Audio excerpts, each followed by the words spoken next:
Yes, people, what's going on? Welcome back to Night View. Welcome to a massive morning view with hardly anything to discuss. Nothing's going on. There's no news. There's no updates. There hasn't been anything that's happened over the last not even 24 hours, probably less than that. It's been a crazy last from yesterday evening, really, probably from about 7 p.m. up to now. It's been crazy. A little over 12 hours. It's been absolutely mad. So Jim Ratcliffe has done two massive interviews, the biggest being with the overlapping Gary Neville, big 45-minute piece. About a range. Because I think is they there did more? one with. Well, I think he did one with the Times as well. So I think. Yes, because they've got quotes actually. Yes, so he's been on the media round. He's come out and he has spoken. He's come out to address, all the things that we've been annoyed about, the things that we've been angry about, and he said a lot of stuff. And out of that, it was widely reported last night, been widely reported this morning. And actually, let's be honest, if you watch the interviews that he said or read the quotes, he is alluding to the new stadium is going to be coming. It's going to be announced. So loads to get through, man. I wasn't on the show yesterday evening, so I know the guys, you guys on the red carpet had a discussion about those quotes last night. There was so much to unpack. It's overspilled into today. And actually, to be fair, there's probably so much to unpack. It'll probably spill into the Flex and KG show as well. There's just so much going on right now. And I want to see what you guys are saying. I want to see how you guys are feeling. Do you feel that it was needed? Do you agree with what Sir Jim Ratcliffe was saying? Has it given you a different perspective? Has it made you more angry than you was before? Do you think it's just lip service? Do you think he's just being a shield and a screen for the Glazers, like Gary Neville did suggest, like we'd suggested about that shielding and the protection of the Glazers? Or do you see a bigger picture? Let us know what you guys are feeling about this, because I think, again, when you get this always divides opinion. We've had it with you guys when we're talking about different things, different quotes in the past. I remember when the Dan Ashworth thing happened, and I was, having different backs and forths than you guys, and me and Owen have disagreed on some things. You guys have I remember when I was on tour in America, I said about the new stadium then, I got attacked for that. Different points. Some people agreed. Some people said this is the problem with the fan base. It's all going off, as someone once said. So someone once said it, Someone once said it's all going off. So loads to get through. Make sure you guys smash a like on the video and make sure you subscribe to the channel if any. Let's get those likes in. Mods, let's get onto that. And make sure everybody is liking the video as soon as they get in here. Right, what are we saying, Owen? What's the next batch of quotes or announcement stadium thing? What are we saying here? Yeah, so as part of all of this in these interviews yesterday, and it was kind of initially it was put out there by BBC Sport. It was also then later confirmed by The Athletic. The suggestion is that Manchester United indeed are expected to announce their decision to build a brand new 100,000-seater stadium today. Now, of course, as of right now, it is 9:10 here in the UK, and no announcement just yet. So not sure what time this thing was going to come out. I mean, sometimes when these things drop the night before, you expect it to actually come out around 9 o'clock in the morning. The fact that it hasn't at the moment suggests maybe we're looking at, I don't know, a 12 p.m. kind of situation, maybe a lunchtime kind of thing. But when it comes to obviously this stadium, this has been something that's rumbling on. It was a bit surprising to an extent that they kind of did drop last night that this stadium announcement was going to be coming today, because it was put off until the end of the season. Of course, there's this task force and what have you. And Sir Jim actually did kind of touch on this in the interview yesterday, particularly with the Gary Neville one, as well as the BBC one.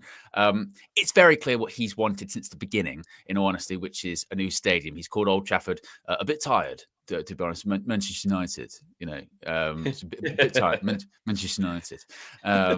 With the Premiership. With the Premiership, Manchester United. So Manchester United. Manchester United. That he's always wanted a new stadium, and a couple of things he was sort of saying that the architect who's designed it, he's saying that it's going to be the most iconic stadium in the world. Obviously, the capacity, we're looking at over 100,000 seats. Now, he did throw some interesting tidbits in there when it comes to how Man United are going to afford it. Because we can't. When he was talking about sort of the renovation and what have you, effectively he said, look, we've got two options. We could renovate the one we've currently got, or we could build a new one.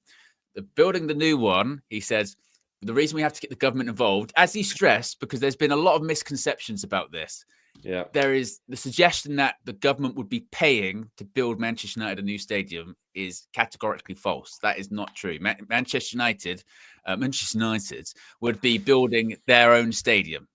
The reason they have to get the government involved in it is because it will be a part of a wider Manchester regeneration. Yeah. I.e., if you're going to build an over 100,000 seater capacity stadium, there is a lot that goes into that in terms of transport links, in terms of jobs to the local economy, in terms of jobs to, I don't know, every other industry you can possibly think of surrounding that. Like, there's a lot. And that wider part that isn't necessarily involved in Manchester United would have to be kind of built up as part of a wider Manchester regeneration project, which I believe the government have already said that they would be willing to do.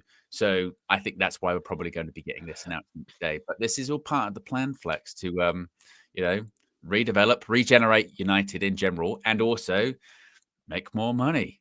Try and get us out of this financial black hole that we're in. He said 3 to 5 years will be profitable, the most profitable club in the world. He made a lot of big statements, yeah, and winning silverware. And I guess this is part of that project. Yeah. We'll get to the other quotes and the things that he was saying. This section of the show is specifically just about the new stadium potentially being announced today. So we'll stick to that one point. If you're just joining, you're thinking, what about he said this about ticket prices? What about he said this? What about he said? What about this? What about that? What about that time? We'll talk about that 100% in a short time. But this bit here is just about the stadium.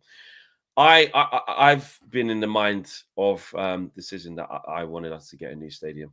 Absolutely. For me, it's a no-brainer. For me, I think if we want to be taken seriously and live up to what we have been in the past and what we claim to still be, even though we're that in name and nothing else at the moment, which is the biggest club in the world or part of that big three, we need a new stadium. I honestly think it's that simple. You see some of the embarrassment that's happened over the last couple of years with the state of our stadium. You see how old and tired it is. I go there every single week, and you still have, of course, as a fan, I still have that affection to it, even though it's old, it's tired, it's falling down, it's leaking, it's got rats, all these things. But I still walk into it, see all the red seats and go, oh man, like the history. And of course I still feel that.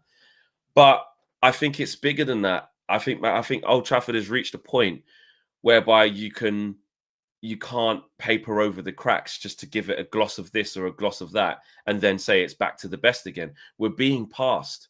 We're being superseded. We're being taken over by teams smaller than us.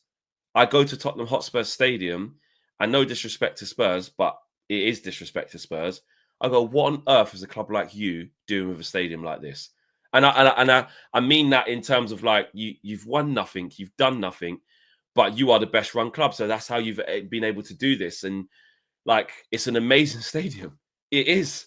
It's a purpose-built, amazing stadium that can also be used for other things as well.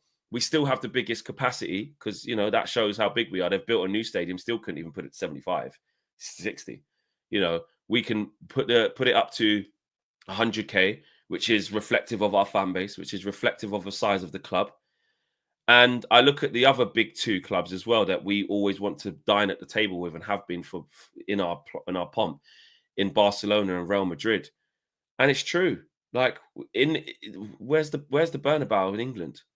Where's the Nou Camp in England? And if there is going to be one, with that. it should be here. The Premier League's the biggest league in the world. It's true. Got the most money in it. It's got the biggest club in the world, or the only club that can really talk to Real Madrid and Bernabeu. And our stadium's falling down. Meanwhile, they've got state of the art, absolute specimens of stadiums. And look at even what they're doing at the Nou Camp. They didn't got money, but they went, we're Barcelona, mate. You think we're going to let them regen the Santiago Bernabeu like that, and we're just going to be in this old thing? Look at the history that's been in the Nou Camp. You're talking about the greatest ever players ever in football to have played there. The home of Messi. The home of Cruyff. the home of Ronaldinho, the home of Rivaldo, the home of Ronaldo. The list goes on with the countless players that they've had that have gone through that club, and why the new camp is steeped in history. But they go, and it must, we're going to create new history. Well, and also it must be pointed out with that, because I know when you bring up the new camp and the Bernabeu, people go, well, Flex, they're renovating. Why can't we just renovate? Because you lose the history of Old Trafford. Our situation is unique in that case of there is not a lot more we can do. Like, we can't make it bigger. We've already made it as big as we possibly can. In terms of the renovation, give it a lick of paint, maybe, can maybe work on some structural things, but it really won't. There's nothing more Manchester United can do. They've built so much on that space. They can't even go any further back. There's nothing they can do at this point. And by the time you spend that money trying to actually do that, because it's so not far off. Yeah, it's not far off. Building what would be a new thing. It is, unfortunately, it would be a waste. As harsh as it would be a waste of money. And you've also got situations where across the city, and people, can laugh at City, the empty ad or whatever. Let's build new seats in that stadium. They're increasing it more and more because they can. Because they can, yeah. And Liverpool could. Liverpool could. They've got the Co-op Arena backed onto that as well. So it's more than just having a stadium. It's having everything that funnels money into the club as well. And Manchester United just have to just adapt to the times, sign of the times. I mean, I know that obviously that people get very angry when you talk about, American stadiums and this, that, and the other, and they're soulless, and another soulless bowl is coming, and there's not going to be any history in this stadium. Well, obviously, there's not going to be any history in the stadium. It's new. There's not history in anything that's brand new, is there? You move into a brand new house and you go, this hasn't got the history of the old house I used to live in. Well, yeah, because you've not lived here. You have to make new history. Every single time anyone moves to a new stadium, the first complaint is there's no history. Arsenal fans said it when they went to the Emirates. No history here, Flex. Emirates, no history. Well, now they've been there, over 20 odd years? You make your own history. Hilariously, they actually haven't, but yeah. But you get my point. Yeah, but they're not all saying we should go back to Highbury. They're not saying that. It comes with time. It comes with time. You have to create your own history. And obviously, Old Trafford is steeped in it, but it's adapt or die effectively. And Manchester United have to adapt. And our history is fantastic, but we can't just completely trade on it and think we're going to be okay, because that's what effectively we've done for a decade now. That's what the Glazers have done, which is we're Manchester United, we're big, we can do what we want. And then that's run out. It runs out, yeah. Has run out. That and look, again, we'll get into it a little bit later, but I know Sir Jim's saying we'll just run out of money. We did a piece with Kieran Maguire who literally says that's nonsense. So there's a disparity there, and I'm not a financial expert, but we have to have some understanding that change, to change it isn't going to be great, but it's going to be for the better. If we have a bigger stadium, a better stadium, fit for purpose stadium, we can live up to the name that we're trying to get back to, which is that we are the best in class for everything. Right now, we get laughed at because our stadium is dead. It's decaying. It's rotting. And not just that, it's about superseding that. Not just, fix the roof so it doesn't leak anymore, then people can't laugh at us. No, forget that. I want the best stadium I want the best stadium in the country. I want the best stadium in Europe. I want the best stadium in the world. Do you know what I mean? And it's not, Savage says, Flex, this will take 5 years minimum. Fine, yeah, well, of course. Whatever it takes to build the stadium. I understand that. But you can't live. I don't think we can keep living in this bubble of the old Man United and think that we're just going to get that back without some serious change.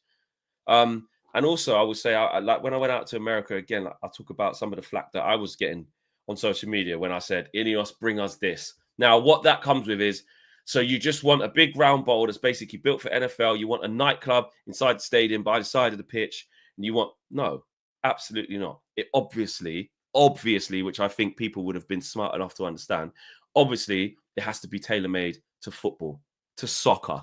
Yeah, it has to be. So a nightclub inside the frigging stadium like they got at the Allegiant Stadium in Vegas, which was amazing. They got the Win Club behind the bloody goal.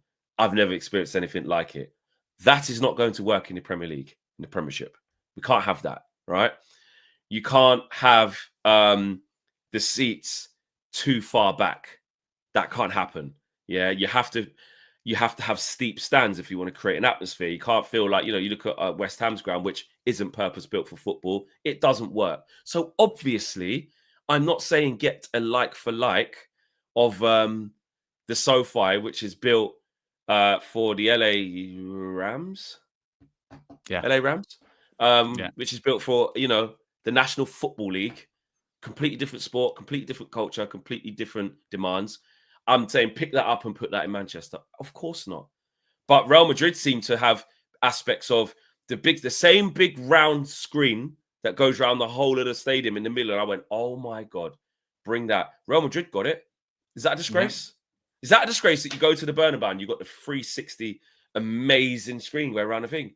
That is an element that's in the SoFi. Is that a disgrace? No, it's not. Do Real Madrid have a nightclub at the back of no, last time I looked at Real Madrid, even though they've revamped it, they've got the ultras all in white behind the goal, And actually what gave me a big insight, I did a piece on TalkSport when we were speaking to the people who went to the test event for Everton Stadium. And actually it was speaking to one of the journalists who experienced the whole thing of what it was like to go in there. And there was a snippet of Everton fans going, tell you what, we've got the best stadium in the world. This is better than San Siro. This is better than this. So I gave it a whole listen to them getting excited already. That's going overboard. And I spoke to a journalist. He goes, Flex, I've got to say, I get in isolation, obviously, that it's not better than those. But I have to say, being in there only 10,000, it's one of the best stadiums I've been to in Europe. Like, they spoke about the stands, the concourse, the food that's available, it's very, all of these things. Steep, they've created a lot in there. And then you go, tell you what, that's Everton. You know what I mean? And like they've created something that they're like, wow, look at this. And their location just being and the location next to the docks and stuff. So my understanding of it, which we'll see when it all comes out, is that we're hardly moving flipping miles away. It's almost basically on the same site, is it not?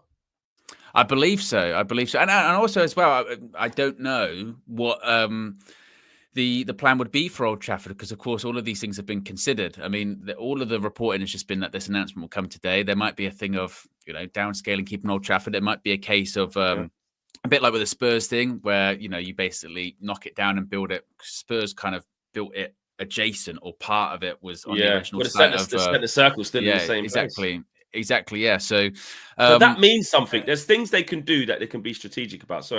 Just to keep elements of that. There's ways of doing that. Of course there is. To build a new Stretford End. I think it's human nature not to like change. Like with anything, you look at Manchester United or any Premier League club, to be honest, football club's history. You change over time. The clubs don't have the same badges that they had, 100 years ago. Manchester United don't. We didn't even have the same name. You evolve over time. That is part of life, and you can either adapt to survive or you can die off. And we've done for a decade plus we'll just trade on our history. We'll just trade on what we used to be, who we used to be as well. But eventually, that's not enough. And if you stay still, people will pass you. And we've seen that people will pass us. And in an ideal world, we would, turn the current site of Old Trafford into the most modern stadium and the most amazing stadium in the world. But we can't do it. Like it's impossible to do. Like the capabilities to do that isn't there. Yeah, and also football has changed. It is also about what can you bring in outside of football as well, in terms of your stadium, in terms of outside events, outside experiences. It's about not just nowadays going to the game. It's about doing everything else. It's about going for a meal afterwards. It's about going shopping afterwards. It's about going to an event afterwards, a nearby arena. It's everything. And those clubs that can perfect that are going to be the clubs that are going to be, really succeeding in the future. Like, again, that's we can complain about it and go, I don't like that, or we can get on with it, because that is how football is going nowadays. That is how, the consumer experience of a football fan is going nowadays. It just is. And we can complain about it and get annoyed, or we can adapt to it and we could be the best at it. And that's what we really need to do, And in 5 or plus years' time, whenever this new stadium there, like with anything, Flex, as we always say, if Man United are winning, and are successful, then people won't care. They won't. Mate, So, they'll be going to the stadium with all of the amazing food on offer, with all the great experience on offer. Hopefully, good football, and an amazing acoustics, an amazing atmosphere. Also, don't you want more fans to be able to experience going to watch our club? Imagine how big's the Stretford End, like in capacity? How much is that single stand? Would that be, I don't know, 20,000? Probably Less? something around that, wouldn't it? Yeah. In capacity. What is it? Is it? Oh no, that's very old. Oh. Well, to be fair, I might be right. 15. They're saying around 15,000. Right. Okay. I don't know. Let's just say it's 15,000. Just if someone knows, like, factually in the chat, let us know. But let's just take, for example, that it's 15,000. Right. How amazing would that be to have a Stretford End? That is iconic, that you can build again, that could hold 25,000 alone in the Stretford End. Hardcore singing fans in there. There's more fans of that ilk that can help contribute to that atmosphere. And so Jim talks about how, like, having that atmosphere contributes to points. When you look at the Kop or the Stretford End in the past, or in Arsenal, what is it, the Clock End, or the Gallagher End at Newcastle. Is that Gallagher End? Yeah. The what's it called in is Villa the Holt End? Holt End. There you go. Do you know what I mean? That there's always that, every big club you have that, yeah. Mm-hmm. So even Spurs, they built, what was it, the largest single standing, that one behind the goal to the right. They tried to replicate the yellow wall, didn't they? From exactly. So these things matter. So if you can build a single tier, maybe they will do that with Stretford, and maybe they won't. I don't know. Maybe they want to keep the history of it and have a 2-tier, but bigger, steeper, more brand.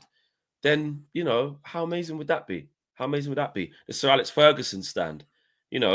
What if that was even bigger? Or the Bobby Charlton stand that we want to double in size from a while ago, which we can't because the train line runs behind there. Yeah. Well, imagine having that double the size. Bobby Charlton getting his.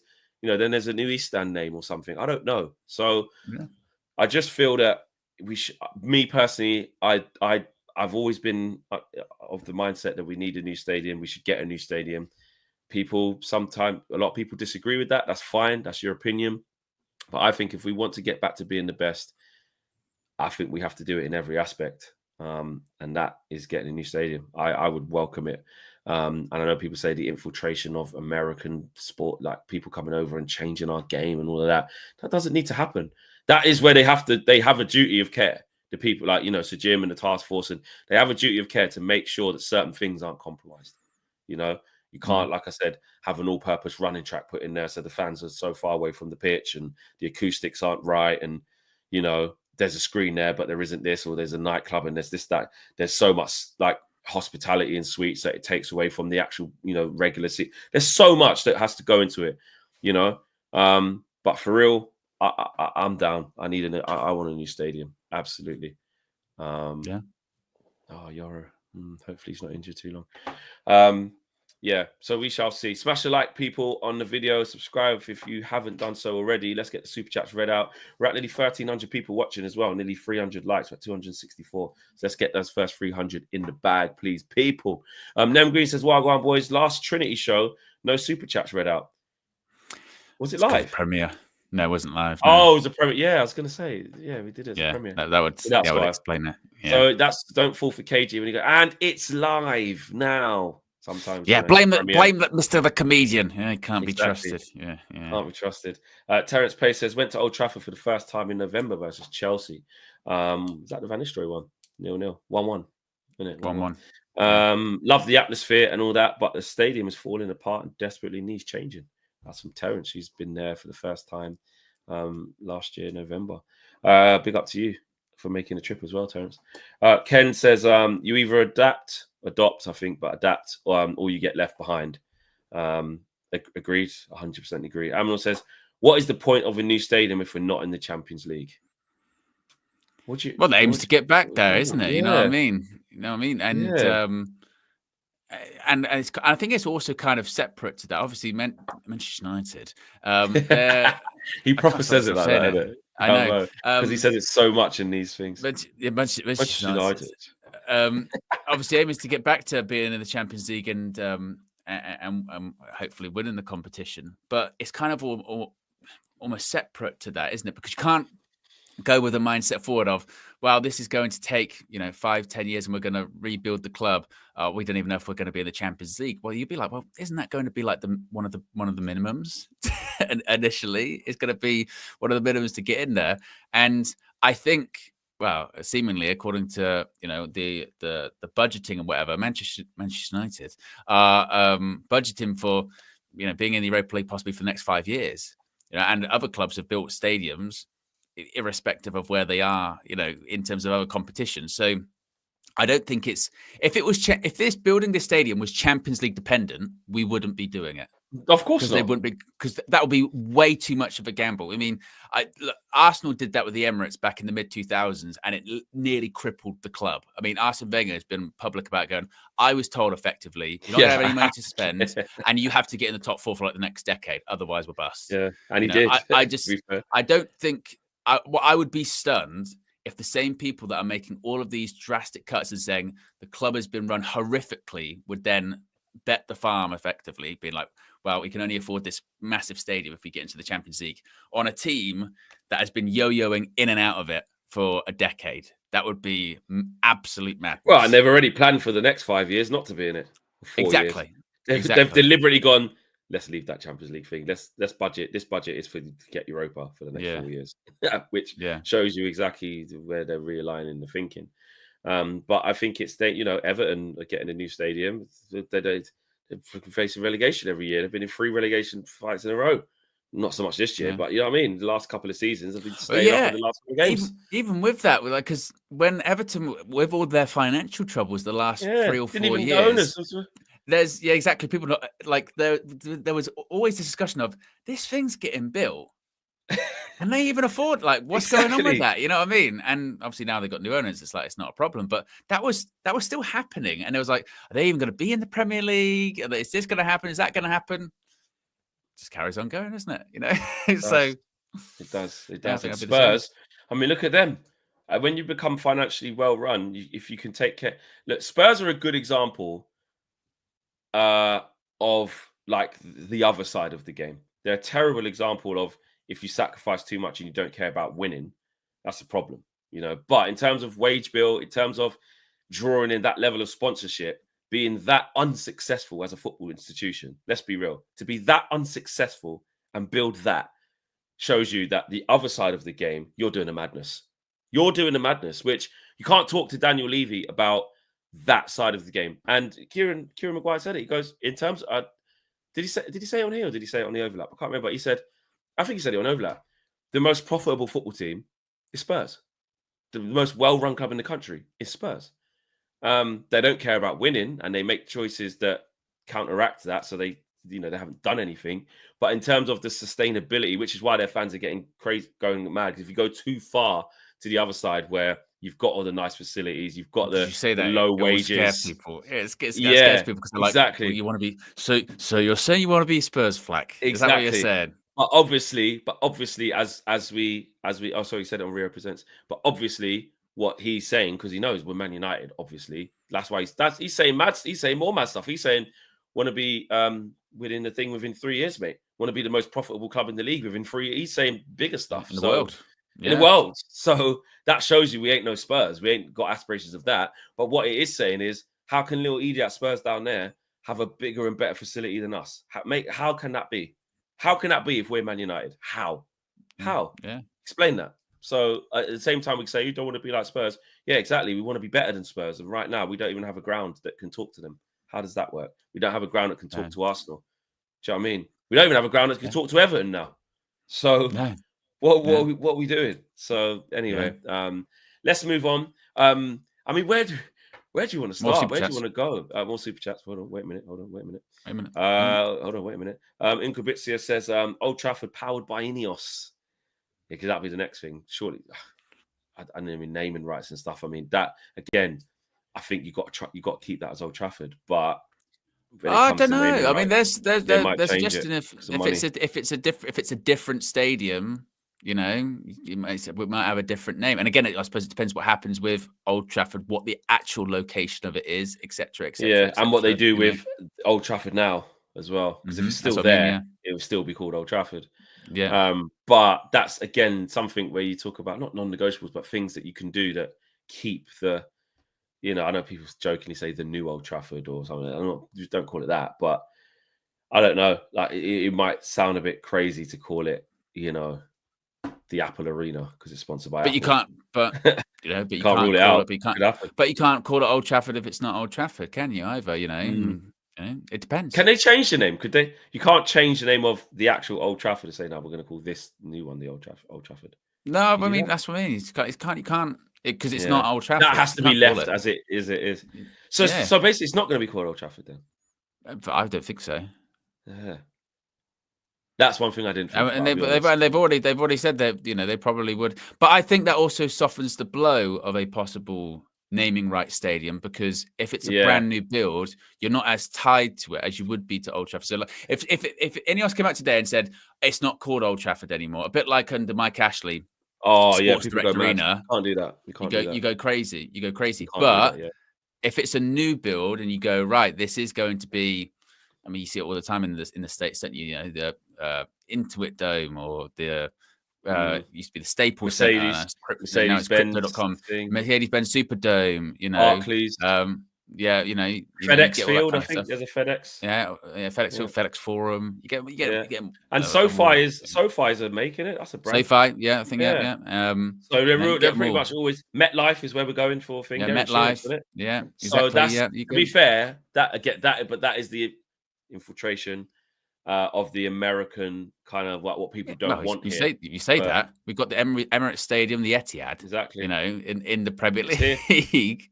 Even Bournemouth are called the Vitality. Yeah, and then people still call that Dean Court, don't they? So like, you know, that's what it is. Yeah, no, it's true. Nem Green says the cheek of it. LOL. Big congrats on the nomination as well. Thank you, Nem Green. Really appreciate that. And Dwayne says, I'd love to watch a game at Old Trafford before we move. Okay, well, we haven't got an official announcement yet, but I'm pretty sure you got a good 3 to 5 years for that. How long will it take to build a new stadium from when they announce it? When would they start work? You don't even know. Like, we just don't know. I think, probably wouldn't start work for a minimum 3. Yeah. Ken says Spurs. Yeah, well, as I broke down earlier, there's aspects that you can take from them and aspects that you make sure you do not take from them. And Amin also said Jim Ratcliffe wants to be the most profitable, not successful. Well, he said both. I think I was going to say, I think that's a bit harsh, because he did say, he said in 3 to 5 years we'll be the most profitable club in the world and winning silverware, was the actual quote, wasn't it? And winning silverware. I suppose in this, that's good. It's a good little transition actually into the reaction from this, because like you said, there was a lot yesterday. Loads, it was difficult to cover in just an hour on the red carpet. Obviously, you haven't had your say on it thus far. What did you make of it all? I know you've watched the Overlap one, most of the BBC one, obviously seen all the quotes as well. What was your reaction to it all about Sir Jim speaking? Yeah, so my overall thing was that he needed to come and speak. We needed to hear something. There's been too much big decisions made. There's been too much bad decisions made for somebody from this new regime, especially him, because he's the head of it, to not come and give us some communication. The Glazers ain't going to do it. They haven't spoke for 20 years. So in that sense, I was pleased. I was surprised. I was just on my timeline, and he was just like, problem is, we're paying for Sancho. I said, when did he say this? I said, you see posted 1 minute ago. I goes, oh, shit. And then we spoke and said, wow, this big thing's come out. So that was needed. I think the line of questioning from Gary Neville, I think he's been accused at times of not wanting to go in on that side of it because maybe he's on the task force and he's got a conflict of interest. I think the line of questioning, to be fair, was actually quite good. I thought he pressed him on the things that needed pressing. I think he interjected at the right times to be like, well, mate, that's incompetence. Or why didn't you do this? Or why didn't you think of that? So I think that was good. He gave a good account of himself going over, because it would have been easy for him to just go in there and just allow Sir Jim to sort of just weasel his way out of, the harder questions. The Dan Ashworth bit was a bit awkward, yeah. But again, it was always going to be, and he opted not to say the real reason why. But he said it was chemistry. Chemistry wasn't there. Let's just leave it at that. And probably they've signed something as well that we ain't going to expose everything that happened. But so that I'm pleased with the interview, because we got some information as to what the hell is going on in there. Now the next question is do you believe it? The next question is do you think they're competent? The next part of it is, what's your take on the things that were being said? And that's where you got to break them down. I'm probably going to watch it again, actually, to be honest, the 45-minute one, because I do think that's important. We can read quotes. We can also see now, all the guys on TalkSport are reacting to it. I've seen people on 5 Live all going in and saying he's there, because now you're going to get that. I think it's very important that you just watch it, maybe watch it twice, to just take out all noise, take out all rivals saying, hey, he's saying that, and they can't even give him a bag of crisps. Take that out and listen to it for yourself, so that you can understand what's going on versus what isn't going on. And I took out some bits off the top of my head from watching it once. I'm going to watch it again on the train today.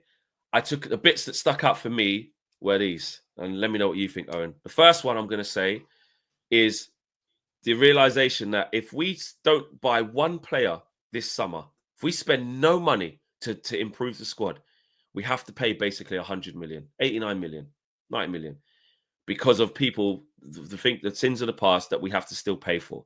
So we have to find 90 million just to even make our payments without even buying a player this summer. That is extremely alarming. Extremely alarming. And actually, Sir Jim was talking about something that James was from the Muppeteers was talking about a little while ago, basically leading to 50% of the squad that is like giving us nothing but spending a lot of money. James mentioned this on the red carpet last night. He said it was weird because he almost used what James had said previously verbatim. And to be honest with you, I thought James made a really good point. And I'm just sitting in the chat this morning and seeing the reaction on social media. I think he's absolutely spot on about it, which is I don't think the interviews are going to really change that much opinion, to be honest. No. And what I think what he means by that, and it's so true that you can see it in the chat here, that there are some that are like, it does nothing for me. I still think they're this. I still think they're that. I still think it's all lip service. He's a liar. Does nothing. It's all PR. So the day after the protest, it was recorded, I think, on Monday because they spoke about the Arsenal game. So of course that was on the Sunday. So it was recorded yesterday and got out as quickly as possible. And that doesn't. And people are like, I'm not falling for it. I don't care, which is fair. There's the other part of it where I think there are people that, have wanted this. They're going, well, come out, say some things publicly. We're not used to it. Like you said, we've got owners for 2 decades that don't say anything. So to hear out and come out and say some stuff, it might not have been every answer that I've wanted to hear. And I disagree with some of the things that he was saying, but I appreciate the fact that there is some transparency there, at least an attempt at transparency. So fair play. And there are others that are like, see, these are the things we've been mentioning when it comes to these cuts and people going crazy. That's why they've got to do them. And these are the problems, blah, blah, blah, blah, blah. And as is always the case, and it's never the popular answer, it is multifaceted. And like I said, with any interview, it's not complete A star. He's done nothing wrong in that interview because there are concerning things in there. There are, like Gary Neville was saying, there are some answers where you go, if that is the reality, if what you're telling me is the truth, and I don't even know if it is, that's concerning. But there are other parts of it where you're like, well, I appreciate you actually saying these things because it offers a bit more context about it and it makes a bit more sense. Like he mentioned with the boardroom meeting when he said, we had a boardroom meeting the other day. Since I've come in, that's the first time we've actually been able to everyone be there. And you go, well, okay, maybe that explains sort of chaos behind the scene. I did find it personally refreshing to hear him go, yep, Dan Ashworth, that was a mistake. Eric Ten Hag, we gave him the benefit of the doubt. it was a mistake, not necessarily He a also regret, said but it was a mistake. he also said it was too big a decision. Like we hadn't even got all the people in yet to make that level of decision. Yeah, And that took me back. That it also took me back to the gamble that I did in my head as a supporter, which I shouldn't be taking seriously. I'm emotional, but I said he's got this. There's a bit of positivity. Give him the benefit. Give him the chance to change it. Give him the chance till October at least, just to see. And he didn't.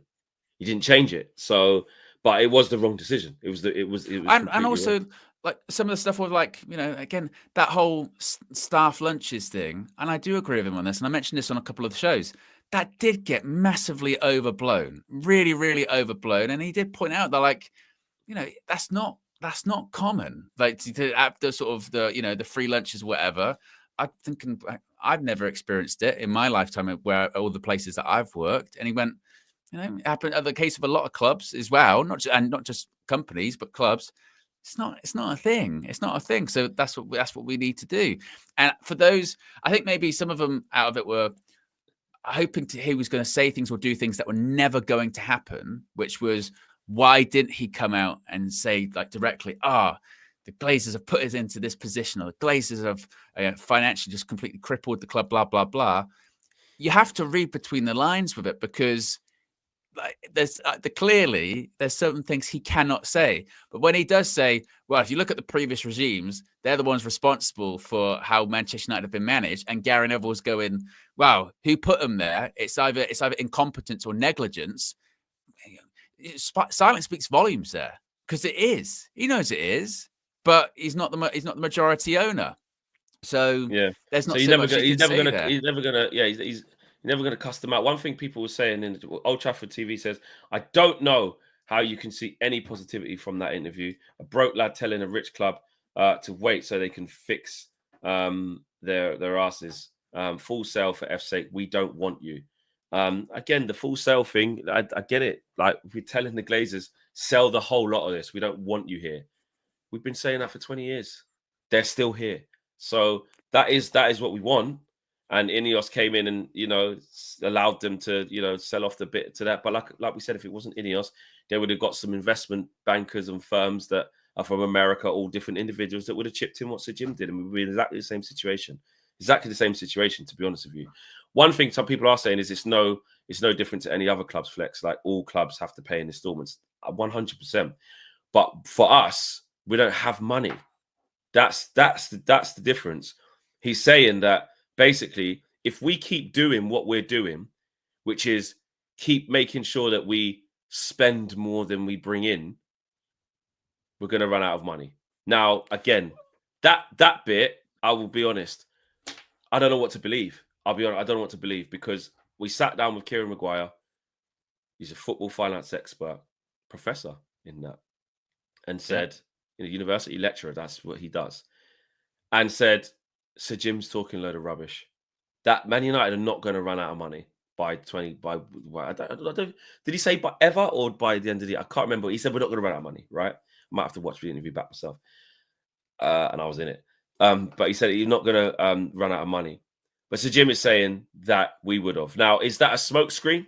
Is that him just, you know, because he's making shit decisions?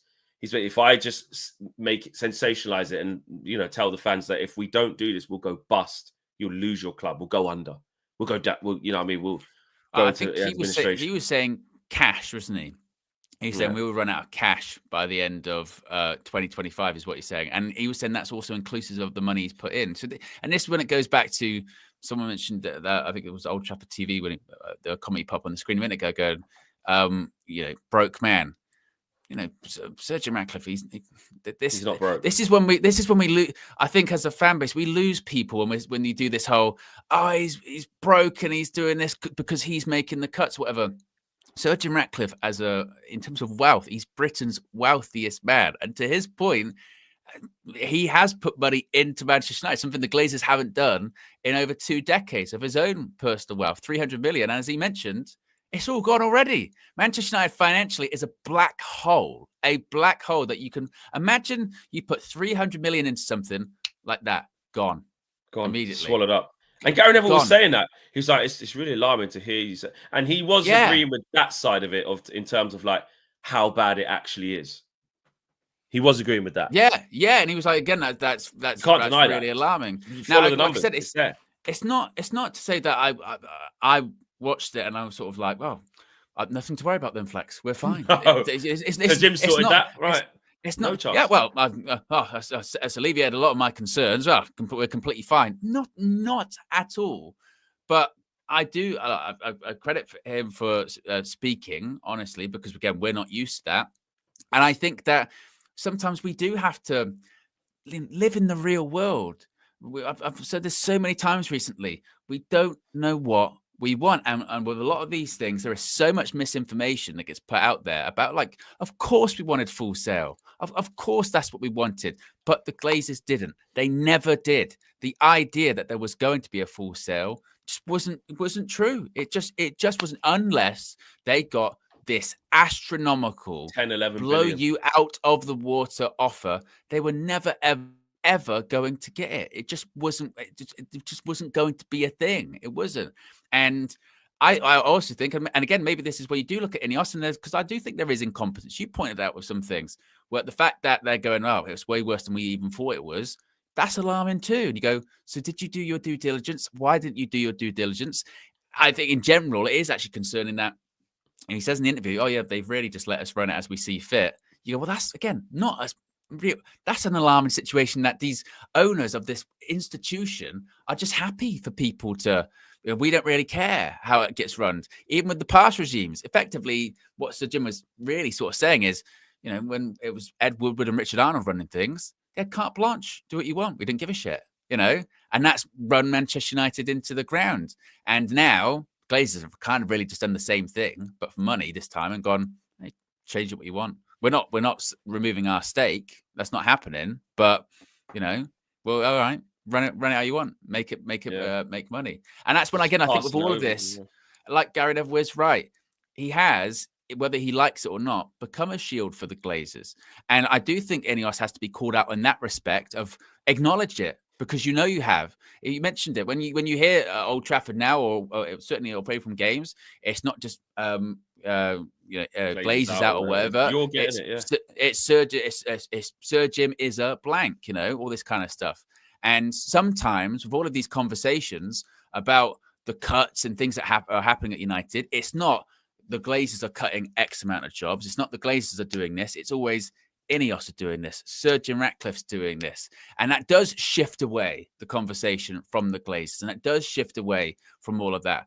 But again, I think this idea that this Full Sail was going to happen, it just wasn't. And we have Old to Trafford live. doesn't believe you. Old Trafford Glazers met with PSG owners. They wanted to sail. They wanted probably Full Sail. Stop this agenda, please. You're lying. Well, and this is the other part of it too. And KG called this out last night on the red carpet, and it is so true, because we get back into this, and this is a hangover of this whole strategic alternatives process. We lived this for 18 months, which is, you can basically, I don't believe you. I'm going to believe my own truth when it comes to it. Okay, fine, but didn't happen. Living the reality. What are we dealing with right now?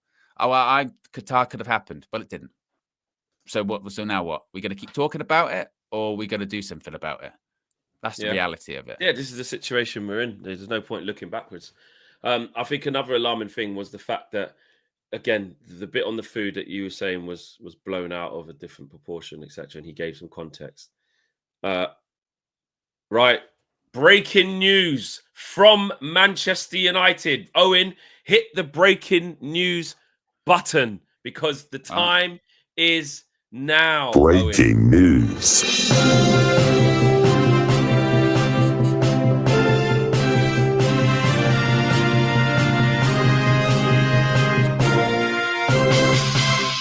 Yeah, wondered when this announcement was going to come, Flex. Yes, we were wondering when it was going to happen. We were going, well, when is United going to announce it? Is it going to be a lunchtime thing? Is it going to be something like that?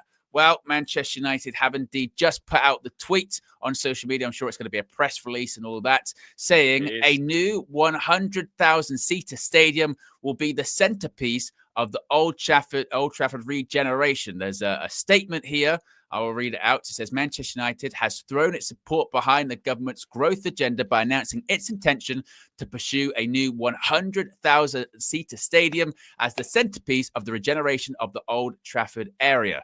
The stadium and wider regeneration project have the potential to deliver an additional £7.3 billion per year to the UK economy, which brings large-scale social and economic benefits to the community and wider region, including the possible creation of 92,000 new jobs, more than 17,000 new homes, as well as driving an additional 1.8 million visitors annually. Conceptual images and scaled models of what the new stadium and surrounding area could look like were unveiled on Tuesday by Foster Plus Partners. We'll get those shots up in the second, which is the architecture group to make it all happen. Sir Jim Ratcliffe, the co-owner of Manchester United, said, quote, "Today marks the start of an incredibly exciting journey to the delivery of what will be the world's greatest football stadium at the centre of a regenerated Old Trafford." Still calling it Old Trafford. Our current stadium has served us brilliantly for the past 115 years, but it has fallen behind the best arenas in world sport. By building next to the existing site, so again, next to the existing site, we will be able to preserve the essence of Old Trafford while creating a truly state-of-the-art stadium that transforms the fan experience, only footsteps from our historic home. Just as important is the opportunity for a new stadium to be the catalyst for social and economic renewal of the Old Trafford area, creating jobs and investment, not just during the construction phase, but on a lasting basis when the stadium district is complete. The government has identified infrastructure and infrastructure investment as a strategic priority, particularly in the north of England, and we are proud to be supporting that mission with this project of national as well as local significance. Omar Barada has spoken. He says, "Our long-term objective as a club is to have the world's best football team playing in the world's best stadium. We are grateful for the feasibility work done by the Old Trafford Regeneration Task Force, exploring options for the future of Old Trafford. We have carefully considered its findings together with the views of thousands of fans and local residents and concluded that a new stadium is the right way forward for Manchester United and our surrounding community. We will now embark on further consultation to ensure that fans and residents continue to be heard as we move towards financial decisions." Sir Alex Ferguson's got some quotes in there as well. You've got Lord Coe talking about it too. So yes, the announcement is officially made. Flex, the announcement is officially done. I'll get up on the screen some screen grabs of a second, of what they're saying this new stadium could actually look like in terms of, and it's, you know, with all of like the AI pictures that have been out there, whatever, it's different than that. It is. It's got the little tent thing going around it though, essentially like a three-pronged tent. My initial my first thing was that tent vibe. I'm not sure. I remember going to in the Qatar World Cup. Shout out for anyone if they did attend it. I think it was the Al Bayt Stadium. It was I think it was Al Bayt. It's got like the little, I called it the Circus Stadium at the time because it was got like the tent kind of vibe around it. My first thoughts on the tent side of it, I was like, that sort of big sheath around it. I'm not sure about that. But then when I go down and see it's the other pictures of it, potential pictures, and it's kind of created like almost like how the O2 was when the Millennium Dome. Whereby they had that dome thing and then the stadiums inside. Criticised initially for being very ugly, didn't it? Yeah. Initially, when the Millennium Dome was announced, there was a whole big stuff about that at the time going, it's ugly, it's not a good look. Yeah, it doesn't look great. Here are some of the pictures. Here are some of the images. So there's, as Flex is saying, you've almost got, basically a stadium. And like you said, it's like underneath this like weird sort of translucent tent kind of thing, you know, because underneath it, there is an actual stadium there. Inside, they're saying it would look something like that. I mean, stadiums look like stadiums, don't they, inside, to be honest with you. That's kind of what it would look like, you know, walking up, like you said, Flex, you're kind of walking into this. Does it? Yeah, that's right. It does look like very sort of Millennium Dome, doesn't it? It does look very, you know, like basically it's an arena underneath this sort of tent-like structure kind of thing. And there's another sort of what it would look like, I suppose, in terms of the local area. But yeah, what's your initial reaction to those kind of images? Flex? Sorry, that's Gary Neville's voiceover because there's a video here as well. People are saying play the video. I don't know if we can without getting shut down. I don't think we probably can. No, we've got footage of a lot of stuff. No, we definitely can't play this video. It's footage of everything. But it's the voice of Gary Neville. So, Nah, see from there, that aerial. If you watch it though, Owen, there's a bit. I don't know if you can screenshot that. That does look good. That does look good. So obviously that top bit, is that a sky? Well, what would that be? Like a sky bar? What is that thing on the top? The prong in the middle.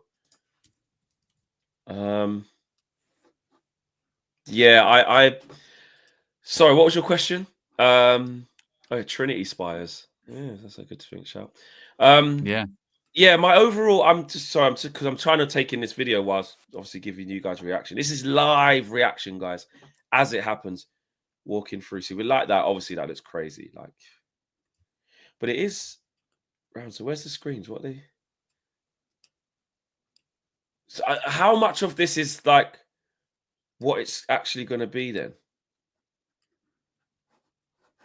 Because it should see. Look for how it would be for a concert with the screen in the middle.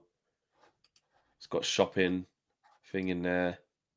People going into, and like they're saying, it's inspired by those three things are inspired by the trident for Manchester United, is what they're saying. Because it is all concept. We do have to remember that. Tram's pulling up there. There's got loads of food places there that I can see what they're trying to go for. Looks like FIFA that. But it's very significant that it's got the tent / the sheath and the 3-pronged things. That seems like that will be that. Yeah. Flex, read out the video in Neville's voice. I'm not doing that. Yeah. I'm not doing that. I don't know. I feel like for them to have gone public with that concept of the 3 prongs and the sheath going over, I feel like that's going to be a main part of it. It's just a concept, Flex says that boy Django. Well, and also as well, having a look at that video, a bit like I think the with the O2 is, I think the reason it's going to be under that kind of sort of sheath thing is because it's not just going to be the stadium that's underneath it. So, you know, like if you go into the O2 or whatever, you've got all of the different places that you can actually go at the same time. I think that's part of it. I think that's going to be part of the plan. Flex is giving the one finger. It's like he's like Simon Cowell when he's on Britain's Got Talent when he put his hand up in the air. I've got a load of screen grabs from the video I've just got very quickly, so we can keep looking at these and of course get your thoughts in about it. So just some of these, there you go, with the what you call it and the thingy. So once again, that's kind of the outside look from, like I said, you can see a bit closer. There's the 3 spires, like they're saying, like the Devil's Trident, the Trinity, of course, and also the stadium's kind of underneath it. And similar to like at the O2, I think there's going to be more stuff housed under the tent. So, you know, like you can go to the O2 arena, add more stuff then in. also there's like restaurants under there. There's Toca Socials around there as well. You know, you mean they've got all of cinema these in there. There's a shopping. There's a whole shopping segment in there. From this view, though, I am like, cause are they basically saying it's going to be LEDs? So look, that round the side, and that's the screens. Perhaps as well. And I mean, I don't know, you know, with those sort of tridents, if you'll be able to get up there, you could watch a match from overlooking. That's what I mean. That looks like some form of feature. You can get up there like a sky bar. That's what it looked like from inside the tunnel. The only thing, I'll be honest, it's a bit too, as an initial concept, I ain't gonna lie, that just looks, that bit I'm like, yeah, cool, but if you go back to the other one of the inside there, I hope it don't just look just straight round like that. I want a bit more character. We don't know. Like I said, yeah, we don't know. And also, like what? Just only 2 tiers? I would be quite surprised. They'd have to be very, very, very, very, very big tiers, wouldn't they? You know, exactly. I don't want to see that. I want to see it steep. I want to walk in and feel that grand. This is where the concert. But then that there has more tiers. Oh no, it doesn't have more tiers. Actually, it looks like it. That looks behind the goal. Different. Behind the goal looks like 3, doesn't it? That looks Yeah. So already looks different. Yeah, that doesn't look like that. So that's what we're saying. It is concept. So we've got to wait to see what it looks like. I see again this whole bit of walking towards. That reminds you of Wembley, doesn't it? Because if you look literally, Wembley Way, when you've literally walking in, and basically either side walking in, you've got shops, restaurants, bars. You know, literally. That's very probably way Wembley went away from the towers to the arch, isn't it? You know, they changed it. It was something so iconic. And this is where you're sort of looking. That basically looks like the inside of the O2, you know, where you're going in there. There's an Adidas shop in there. There's Nike. There's like outlet shopping. Plus, you go down the other side. It's all restaurants and bars and things to do. And there's another event space inside the main event space. You've got the Indigo 2 inside it as well. So there'll be clubs in there. There's so much that can go on in there. That looks like that. Is that like I think that looks like a concert that's happening like outside almost initially, doesn't it? Or something that's happening outside the ground. Yeah, I didn't even see that. Yeah, it does. Yeah. So they're sort of saying those things can even happen outside the stadium, and it ends on.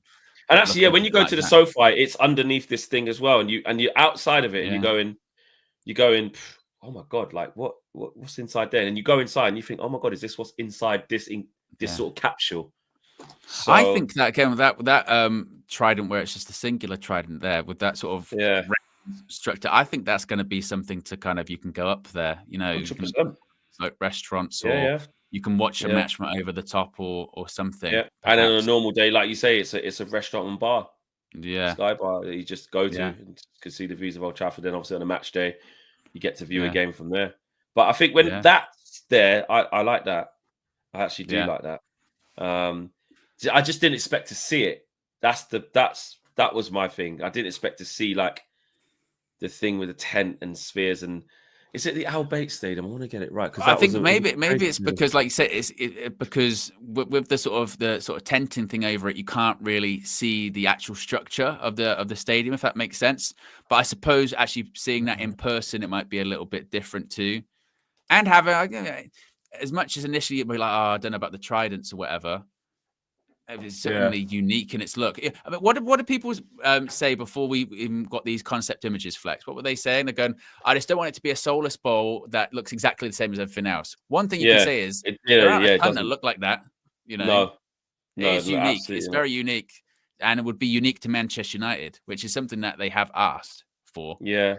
Imran said it's very unique. Let's see what people are saying on this. Get your super chats in. Get your chats in. We'll get into chat and see what you guys are saying. Aminor says that's. Oh, here we go. D Trizzy says, "G'day, man. Our financial situation is bad. Are you ready for 3 to 4 years of complete mediocrity? More Mazraoui type players, but no big names. Strap in."